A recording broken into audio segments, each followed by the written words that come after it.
Hello, everybody, and welcome back. This is episode number 208 of Chamber TV, and we have a very special guest today. We are catching up with Kevin Tracy, and Kevin is the market president at Bank of America. And for the next 30 minutes or so, we'll have an opportunity to really dive deep into all the work of Bank of America in the community and what Kevin sees locally from an economic development perspective. So with that, Kevin, welcome. How are you today? Nate, great to see you. Great, Lauren. Great to be here. Thanks to having me on Chamber TV. I will say, have not been on television before like this, but looking forward to the opportunity and just connecting with the membership. Absolutely.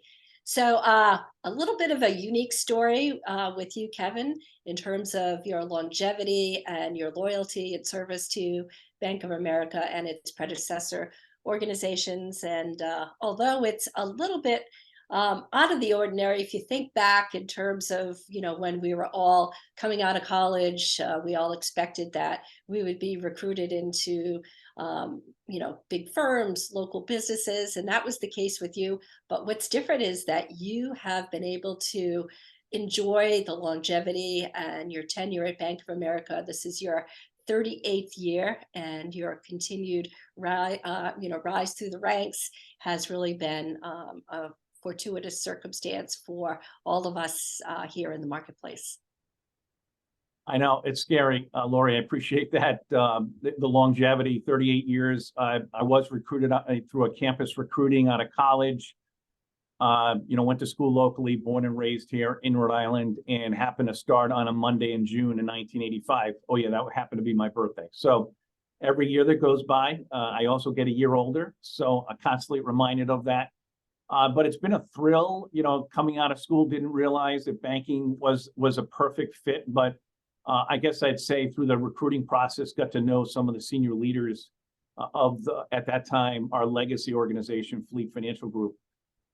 Folks like Terry Murray and Bob Higgins and Tom Scala. They were all significant leaders and, quite honestly, very active in this Chamber of Commerce over the years. So that really attracted me to the role, and got involved in corporate banking and spent a lot of time over that 38 years in Blackstone Valley. And I think I would say where I really started to achieve and develop as a banker was our acquisition of Eastland Bank out of Woonsocket. Some folks may remember Eastland back in the early 90s. Fleet acquired Eastland Bank, and there were a bunch of commercial clients that needed relationship managers for a Fleet Financial Group. So I was able to take on that role, and I think really got to develop as both a internal leader of the organization and developing our business, and also as external, as a servant leader, getting involved in various organizations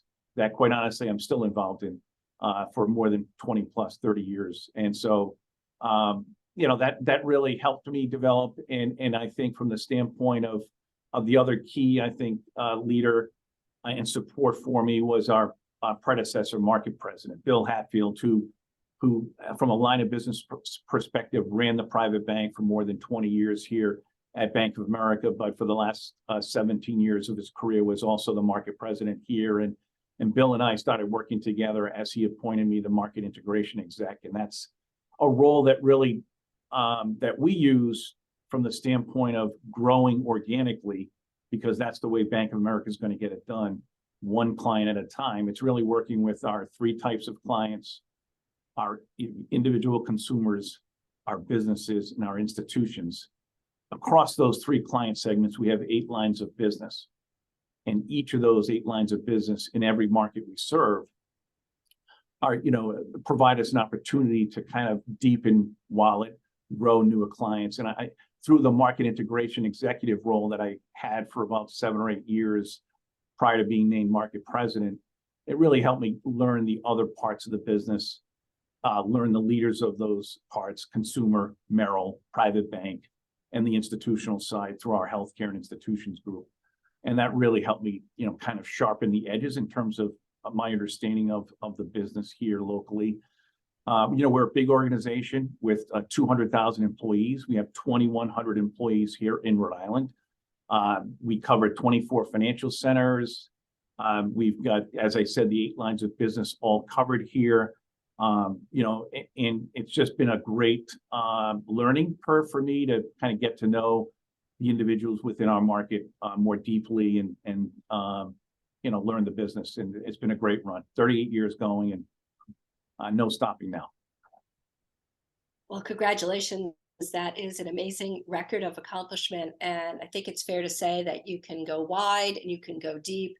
And your deep knowledge of the banking and the financial industries, coupled with your deep understanding of the Rhode Island economy, makes you the leader that you are today. And we are so proud to have you as a member of the board of directors of the Greater Providence Chamber of Commerce, and continuing the fine record of service started by Bill and others in the community. So let's switch gears a little bit, Kevin, and talk about what you're seeing from an economic point of view.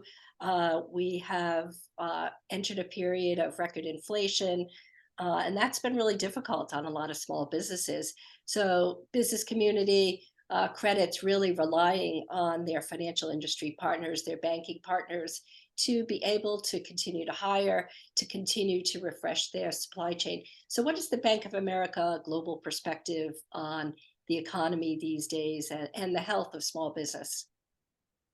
Great. Yeah, Lori, from a national perspective, and it's helpful because of our size and scope, we kind of look at it broadly. And so from our global research team, I think we've kind of improved our forecast a bit recently relative to growth, expecting, like 2% plus growth this year through the fourth quarter, a little bit of a pullback next year, but not a recession, but just under 1% growth next year.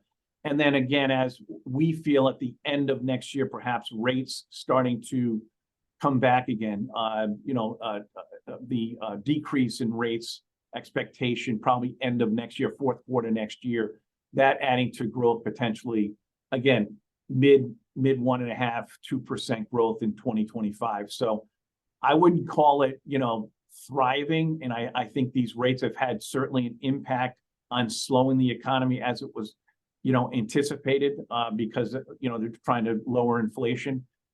Certainly, I know it's been broadly, there's a concern across markets about the rise in interest rates. I don't think the overall rates themselves scare people much, at least folks who have been around a while. It's just the speed at which we went from low interest rate environment to a high interest rate environment really jolted our clients. So the sense I see locally, again, not a recession. I think it was recently reported through the governor's office that we've got, again, low unemployment, historically low at like 2.6%.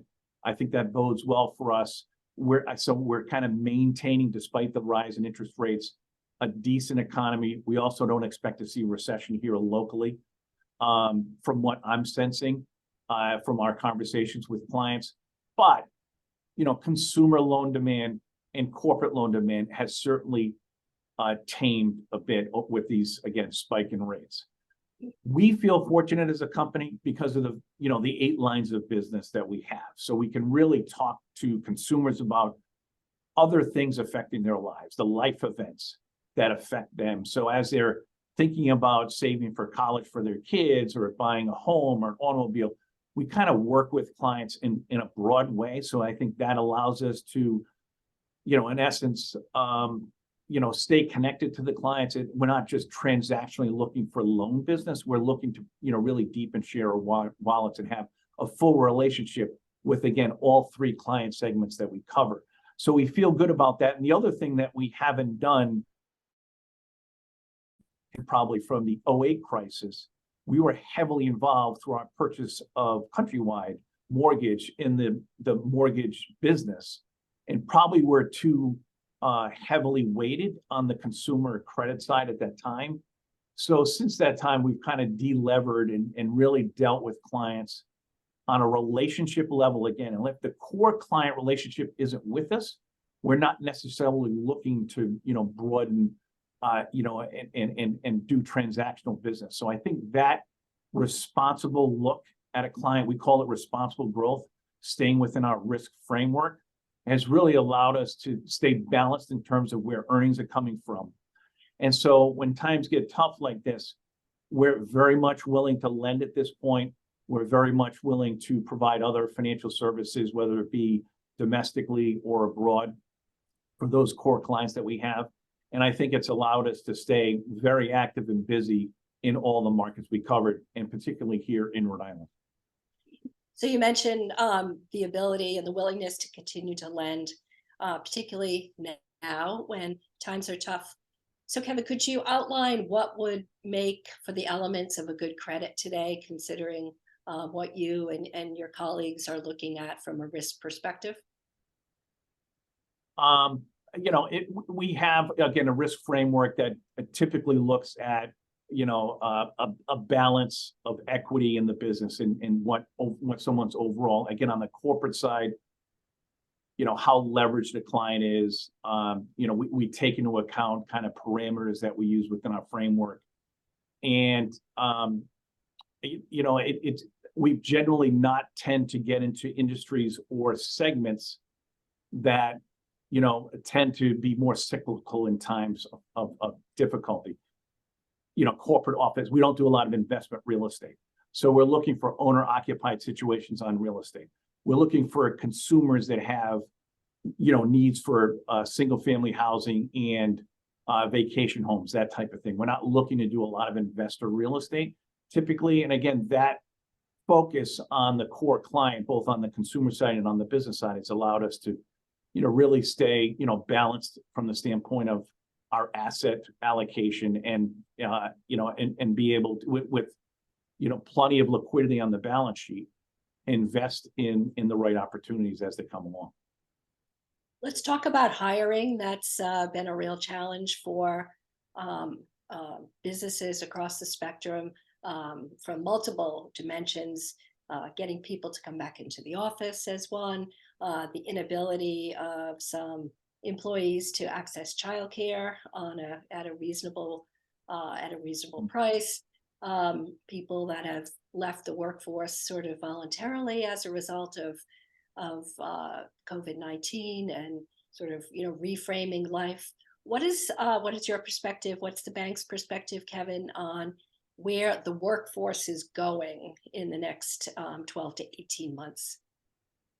Yeah, I mean, it's certainly, we call it workplace excellence. And, it's certainly one of our, 3 pillars in addition to taking care of our clients. The second major pillar would be taking care of our employees. So we're very focused from the standpoint of sensitivity around what we just came out of. Obviously, the pandemic was an historic situation for anyone in their careers that really never have faced in the past. So I feel like that we stayed very productive during that time as an organization and here locally as well. And as we move people back into the office, certainly our sense as a company is that working from the office and collaborating together is the way to go. That being said, we did really look at, we got feedback from all of our employees relative to, coming out of the pandemic, what they would like to see in terms of return to office strategy. And I think, so we're very sensitive to each individual employee. Everyone got the opportunity to provide input. And then instead of making broad brush decisions at the top of the house, or by geography, we kind of left it up to lines of business as well as each of the various markets to decide what the strategy was in terms of return to office, work from the office versus work from home. We've done that for like the past 12 months or so, and I think that will continue over the last 18 months. The other thing I think, Laurie, that's been important for us is to really think about our locations themselves. As we've returned to office, we've also felt a way to build collaboration is to have events and to have people co-located. So one of the things we've done here in Rhode Island is we took, honestly, 3 sites that we had in Providence and we moved them into one center. So now we're at One Financial Plaza in downtown Providence, have almost 800 people in that building.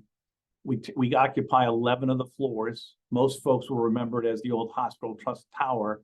It's now One Financial Plaza.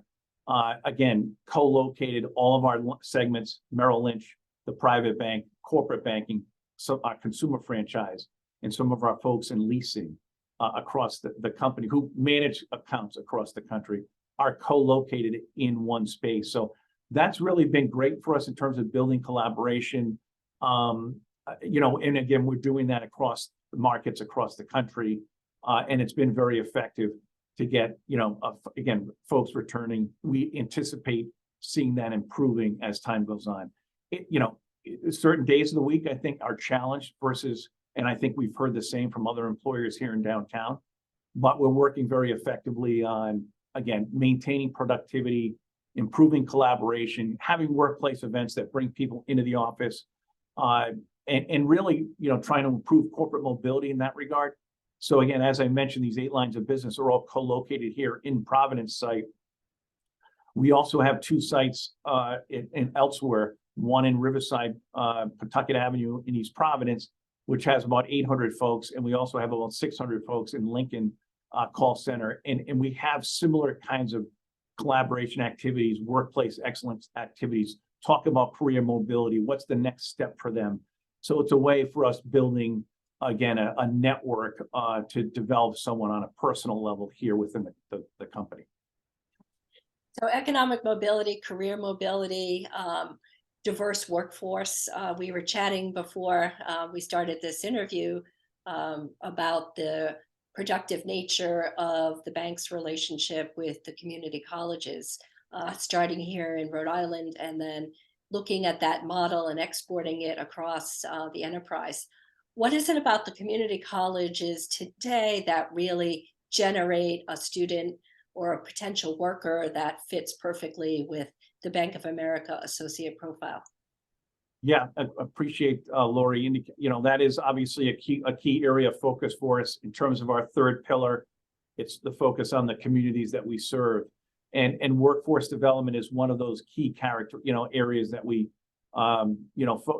develop and focus on. And we've had success here locally working with the Community College of Rhode Island on a certificate training program for one of our sites out in Lincoln. This really happened under Megan Hughes's leadership as the president at CCRI, her connecting with our senior leaders across the country as we were trying to, again, improve economic mobility and a diverse workforce. And we thought working with the community colleges would be ideal. Huge population of folks looking to get into careers in financial services, as well as other opportunities. And we had success bringing folks in through a certificate program from the community college. They would kind of develop their curriculum around supporting a program that we had a need for, and we successfully brought folks in through our site in the Lincoln call center.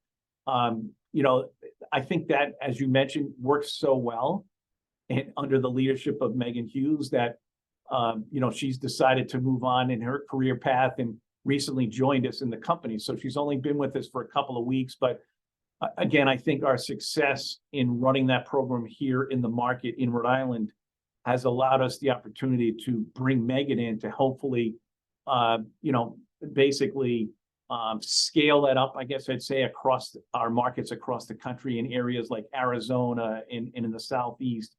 Community colleges are now working with us, and that will be something that Megan will be charged with to develop, among other things that she's working on during her tenure. So we're pleased to have her. I know she's a resource that we're both using, and we're just fortunate to have her leadership and passion and speed to scale that she's been able to prove throughout her career. So we're excited to have her on the team.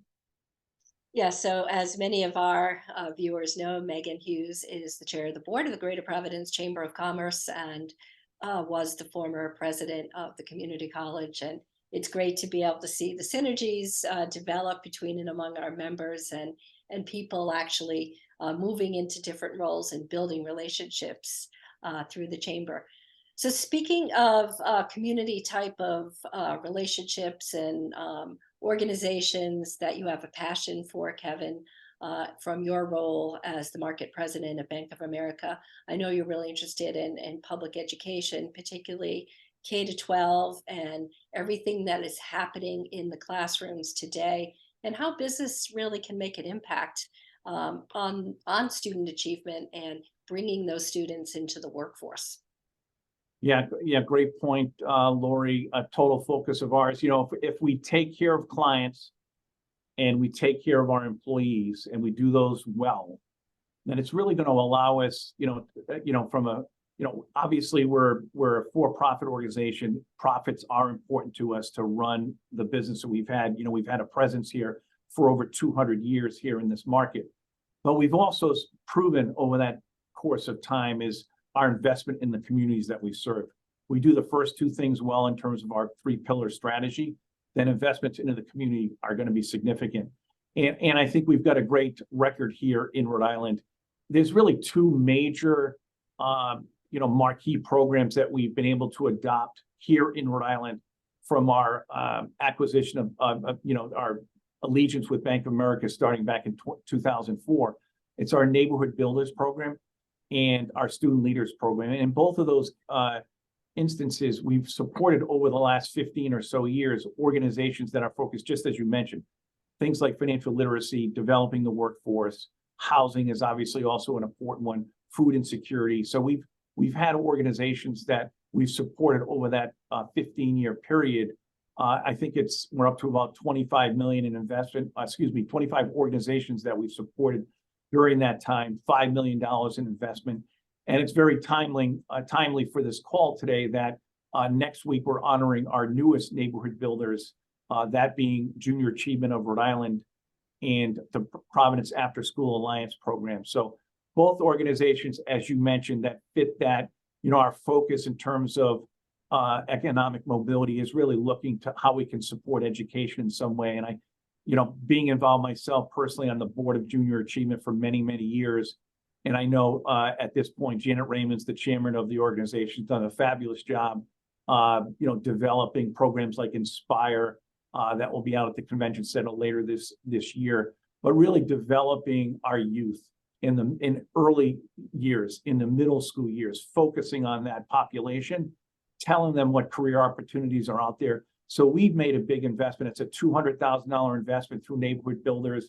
That's an unrestricted grant that Junior Achievement will now be able to use for the next 2 years to develop that program, and others working on, quite honestly, workforce issues through the governor's workforce board that they're dealing with currently. So feel very good about that investment. The Providence After School Alliance has been a broadly supported organization, both public sector and private sector, do a great job in after school programs. I know that's a key focus for the governor in his Education 365 program. We think that PASS is a great organization that's proven with outcomes on supporting that age group. And so feel very honored to support them this year. The other thing I think has been excellent for us is from again, marquee program that we run is the Student Leader program.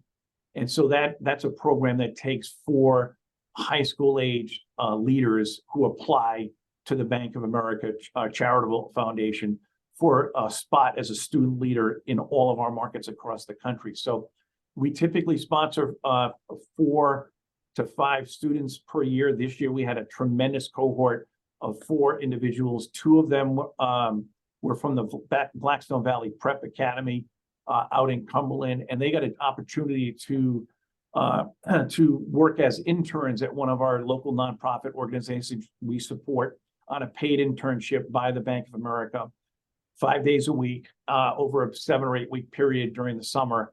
And then we would pull them out of that program and bring them down to Washington, D.C. with the other student leaders from across the country in the 90 markets that we're serving, and spending a week-long a period meeting our congressional team in DC, just kind of thinking about ways they can develop as leaders within the markets that they serve. So we really loved working with that team. I've, again, as market president for a couple of years, only been able to do this for a couple of years, kind of get to know the student leaders that we've brought in. These kids are exceptional. They've typically come from challenged environments at home, and they've just really excelled in the program. And we think has been able to allow them to really kind of change their lives and go on to college and potentially vocational service that has been unique across the country. Well, I want to say that I have seen you directly in the classroom, and all of the initiatives that you have spoken about just to, over the course of the last couple of minutes. You are there, you are in the trenches, you're in the classrooms. You're not just talking about it from a theoretical point of view. And I know how much that you personally care about all the initiatives, all the work that you do with young children, particularly with junior achievement. You mentioned Janet, but you also are a former chair of the board of junior achievement as well, I believe. Am I correct? That's correct. Yep. Yeah. So the depth and breadth of what you're doing in the community, what you and your associates are doing in the community, it's really very much indicative of the responsibility of today's corporation to really understand the underpinnings of what's happening outside the four walls of the banking institution, so to speak, metaphorically, and really try to get underneath and think about where the bank and its associates can devote its resources to really improving economic conditions for all of our citizens. So it's interesting that you have the depth of experience to be able to make that happen in a really profound way. Yeah, appreciate that, Laurie. I think, and I think personally, one thing I hadn't touched on previously, and I'm a huge fan of that organization, Leadership Rhode Island. I was able to join the Zeta class from 2004, I believe it was. And that really did change my perspective on leadership. I was kind of volunteering and showing up at meetings prior to that. But then, going through Leadership Rhode Island, I saw kind of how the state operated in various capacities. And having, I'm sure, been through the program yourself, you're probably aware of how that's like a 9-month running program. Interestingly, I look at those folks that I was in the class with. Some of those teammates from that class are on the board of your chamber, today. So it's interesting how, almost 20 years later, we're all organized. So I think personally that civil servant, not just getting involved, but showing leadership in that area was something that I personally gained a lot from. So I think from a market perspective, we are strongly encouraging that. I mentioned the, neighborhood builders and its support of the market. We've actually, from a broader perspective, outside of neighborhood builders, provided $8 million in funding through our foundation over the last 5 years, since 2018, to various nonprofits across, the market. More importantly, our employees have also provided $2 million in their own personal support during that same period of time. So it's really $10 million of funding that we provided to local organizations. We've encouraged it with our employees, and of course, some of that we match dollar for dollar, some of that support. So I think that's a great way for us to get our employees to support it. And they've done it to the tune of $2 million over the last 5 years. So it's a great fact. The other thing is, if it's not with our, our dollars, we're trying to support it from the standpoint of our work and our volunteerism. So that, I think, to a tune now, it's like 125,000 in recorded volunteer hours. We encourage that within the market by providing paid time off for those individuals, up to 2 per year for volunteerism. And we really track participation as it relates to volunteerism. We're trying to reach a goal of 100% participation across our markets, and we compete across the country in terms of getting the highest participation in volunteerism. So we have a big passion for making sure, and we don't care how the people volunteer. Can be any aspect of what it doesn't have to be a certain type of organization. It can be Little League, it can be Girl Scouts, Boy Scouts, a YMCA, the Junior Achievement of Rhode Island. It doesn't make a difference. So we're just here to support in any way that the employee sees fit, and encouraging that through paid time off and corporate matches. We're talking to Kevin Tracy, who is the market president of Bank of America. And Kevin, in the 2 minutes that we have left, describe, if you will, somebody's listening, they may have a colleague, a son or daughter, relative, thinking about what would make for a really good career, a long-term career with upward mobility, great career satisfaction and passion. So since you've had 38 years of experience and residency within the Bank of America complex, let me hear your pitch on why you would tell a younger person today that the financial services industry is the place to go. Yeah, I appreciate you saying that, especially for young folks. One thing I didn't touch on, I kind of talked about the breadth of our, 8 lines of business here. Significant client penetration, being a market that's been, here for over 200 years. Really didn't get into where the industry is headed, and that's a focus on digital. So we want to be a high touch organization, and I think bankers per se generally have to be connected to the clients they serve. So a client-facing role in financial services, I think, can be very rewarding. But I think for young people today, they also have really, from a generational perspective, a much better, background from the standpoint of where we're headed in terms of a digital company. We're really focused on investing on the digital side because our clients want an ease of doing business. And so from the standpoint of whether it be a consumer and using our, various apps to have access to their client information, or on the commercial side, we're adapting that same capability on the corporate side. It's an interesting industry. Most of the people that came into the banking and back in my day, way back, we were handwriting memos back then. Really it was kind of a people person type of business. Now it still is. We want to maintain that high touch with our clients, but it's also a very high tech business. A lot of our competition into financial services is coming from, really non-bricks and mortar financial service companies.